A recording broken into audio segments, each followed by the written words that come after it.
Hi hello வணக்கம். நான் doctor Hema, yoga மற்றும் இயற்கை மருத்துவர். இன்றைக்கி சில கொஷின்ஸோட வீடியோ ஆரம்பிக்கலாம். சுகர் பேஷண்ட்ஸ் ஓட்ஸ் சாப்பிட்லாமா? ஓட்ஸ் சாப்பிட்டா கொலஸ்ட்ரால் கம்மியாகுமா? வெயிட் குறையுமா? இப்படி பல கொஷின்ஸ் ஓட்ஸ் பற்றி இருக்குது. இதற்கான பதிலை வீடியோ கடைசியில் பார்க்கலாம்.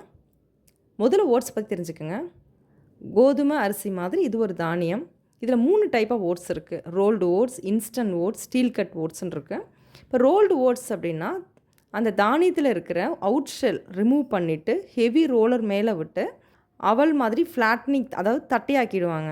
அதுதான் வந்து ரோல்டு ஓட்ஸ். இன்ஸ்டன்ட் ஓட்ஸ் அப்படிங்கிறது இந்த தட்டையான ஓட்ஸை ஸ்மால் பீசஸாக ஆக்குனா அது இன்ஸ்டன்ட் ஓட்ஸ். இதுதான் கமர்ஷியலாக நம்ம அதிகமாக வாங்குகிறோம். ஸ்டீல் கட் ஓட்ஸ் அப்படின்றது ப்ராசஸ் பெருசாக இல்லாமல் 3 அல்லது 4 பீசஸாக, அதாவது கோதுமை குருணை மாதிரி உடச்சி கிடச்சதுன்னா அது ஸ்டீல் கட் ஓட்ஸ். இதில் எது நல்லது அப்படின்னு பார்த்தா கண்டிப்பாக ப்ராசஸ் பண்ணாமல் கிடைக்கிற ஸ்டீல் கட் ஓட்ஸ் தான்.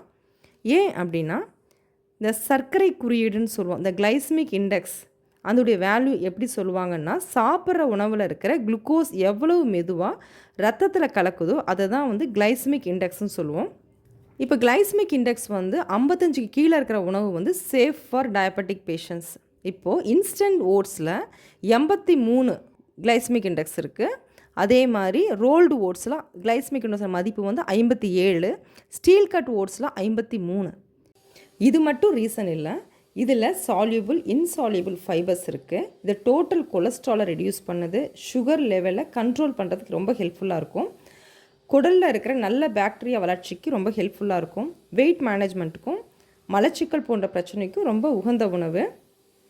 மேலும் இதில் vitamin B, magnesium, zinc, phosphorus போன்ற வைட்டமின்ஸ், மினரல்ஸ் இருக்குது. குறிப்பாக இந்த ஸ்டீல் கட் ஓட்ஸை சமைக்கும்போது 10லேருந்து 15 நிமிஷம் ஆகும். இதில் உப்புமா, பொங்கல், கிச்சடி, தோசை போன்ற டிஷ்ஷஸ் வந்து நம்ம பண்ணி சாப்பிட்லாம். இந்த ஓட்ஸை நம்ம ஊற வச்சோ இல்லை ஊற வச்சு அரைக்கும் பொழுது ஊட்டச்சத்து எதிர்ப்புன்னு சொல்லக்கூடிய ஃபைட்டிக் ஆசிட் ரெடியூஸ் ஆகிடும்.